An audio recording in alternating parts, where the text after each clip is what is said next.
Thank you, Chairman Kiley, Ranking Member Adams, distinguished members of the subcommittee. I'm honored to appear before you today to offer testimony as part of your important efforts to combat anti-Semitism in higher education. Imagine, if you will, the following scenes. A group of individuals holds a demonstration at a main thoroughfare in a public university. They carry anti-Semitic signs and they chant, "Slaughter the Jews." Police officers are present, but they stand idly by as demonstrators intimidate Jewish faculty and Jewish students. A few weeks later, a professor finds a pile of trash at her front door with a piece of paper that says "Loudmouth Jew" and a book cover that prominently features a swastika. Then imagine hundreds of agitators swarming a law school, holding signs and chanting slogans like "There's only one solution" and "Death to Jews." A short time later, unknown individuals put up a statue on campus that traffics in anti-Semitic tropes, with a large pig holding a bag of money alongside a bucket painted with the Star of David. Finally, students and outside activists erect an unauthorized encampment at the heart of campus, outside of important academic buildings and the main undergraduate campus library. Those inside the encampment shout anti-Semitic slurs like "This is the final solution" and "Death to Jews." They draw a Star of David, and then they cross it out. And then they draw the Nazi hate symbol, the swastika. They set up checkpoints to block access. They interrogate students attempting to pass. They issue wristbands to people with approved ideas and views. They deny entry to visibly Jewish students, such as those wearing a Star of David or wearing a kippah. Police officers are present and aware of the situation, but university officials instruct them not to intervene.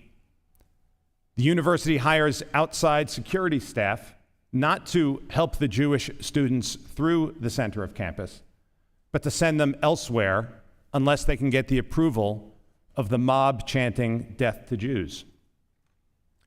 University officials fail to discipline students engaged in the unlawful conduct and refuse to enforce campus policies against the illegal encampment. Their actions embolden the protesters. Violence predictably ensues. Now, those episodes may sound like they come from Germany in the 1930s, but they don't. They describe real-life events that occurred and have continued to occur at the University of California, Los Angeles over the past 9 months. And they could very well describe events at any number of American universities where similar illegal conduct has happened following Hamas's terrorist attack on October 7th. So what can the federal government and what can federal law do? I'll give you just a brief overview. The federal government can enforce Title VI, as can private litigants. Title VI prohibits keeping people out of participation in federal programs, which encompass virtually all universities, on the basis of race or ethnic heritage. And the Supreme Court has already found that discrimination against Jews qualifies as racial and ethnic discrimination. As Chairman Kiley said, the federal government and private litigants can enforce Title VII, which makes it illegal to discriminate on the basis of religion or race or national origin, and also makes it illegal to discriminate in the terms and conditions of employment for those employees, including creating what surely is going on at many of these universities, which is a very, very hostile work environment. There are other laws too, such as the Ku Klux Klan Act, which was enacted 150 years ago to stop masked Klans members from depriving people of their civil rights.